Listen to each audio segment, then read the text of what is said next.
Have you ever stayed too long in a situation that wasn't working for you? What if you would have changed course sooner? Hey everyone, this is Crypto Billy. Welcome to BillyGoatTales, and this is our motivational mindset series. Today we're going to be talking about pivoting. And pivoting is the act of changing direction when current strategies or your path just isn't working out, whether that be personal or whether that be financial decisions. Knowing when to pivot prevents stagnation, it saves resources, and it opens up huge new opportunities.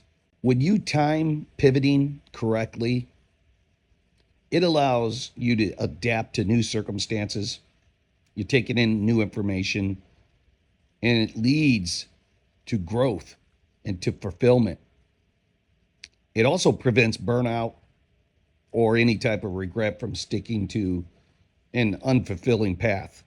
Also, another benefit of pivoting, it protects wealth by cutting losses and allows you to just seize better opportunities. But you have to have the vision to see it. And you have to know when to listen to that inner voice regarding pivoting.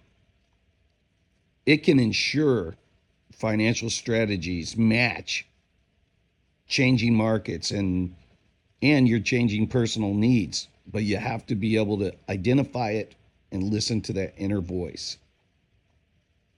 There's no better example of using pivoting as a strategy than Warren Buffett.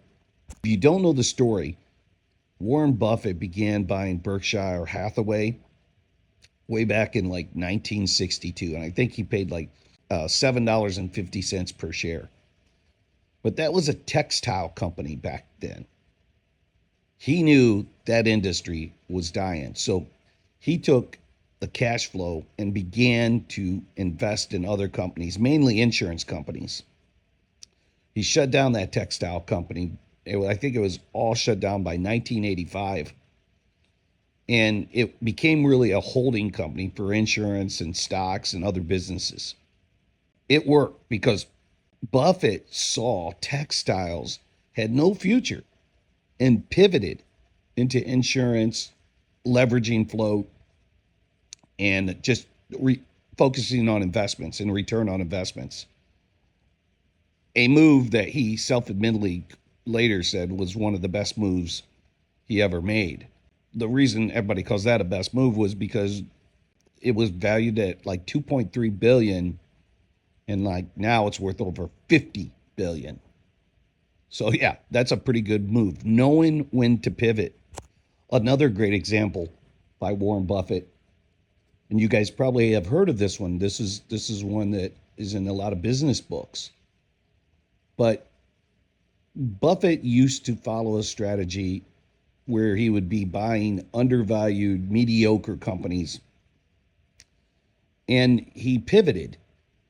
Instead, he started buying very strong companies, but he tried to buy them, and the only ones he bought was the ones that were undervalued.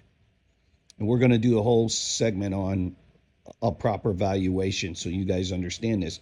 But he knows what undervalued is. So he started buying good companies as a pivot that had good cash flow, but he bought them when they were undervalued. And one of the biggest ones that he bought was Coca-Cola. He invested like 1.3 billion in Coca-Cola back in like 1988, I think through the 90s too, like 88 through 94. So he was buying that stock and invested in that stock.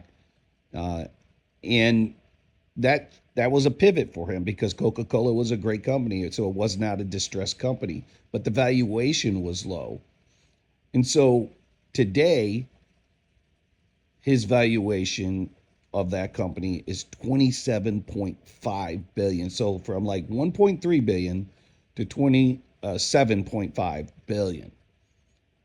776 million in annual dividends alone. So like every 2 years, his original investment gets paid back. Now, that is some gains like in crypto, right? But he pivoted. He had one strategy that had worked for him up to this time, but realized there was a better way and a bigger opportunity, and he pivoted. But if we scale this down and look at pivoting in your personal life, it could be in your career. Someone stuck in a dead end job pivots to a new industry. And yeah, you might have to retool. Like, for example, if you're a teacher and you want to become a consultant, you have to find new skill sets. But if you're interested in those skill sets, if it's what you want to do with your life, then you have to pivot, right? It could be in relationships too, recognizing a toxic relationship and choosing to distance yourself leads to healthier connections, leads to maybe getting yourself out of misery and getting yourself out of pain. Knowing when to pivot and using it as a tool. And we were talking in our BillyGoatTales X Space the other day about using faith as a tool in your arsenal. It's not this abstract thing. You can use it in your life. You can pull it out of your quiver. You can pull it out of your pocket. I always talk about pocket answers.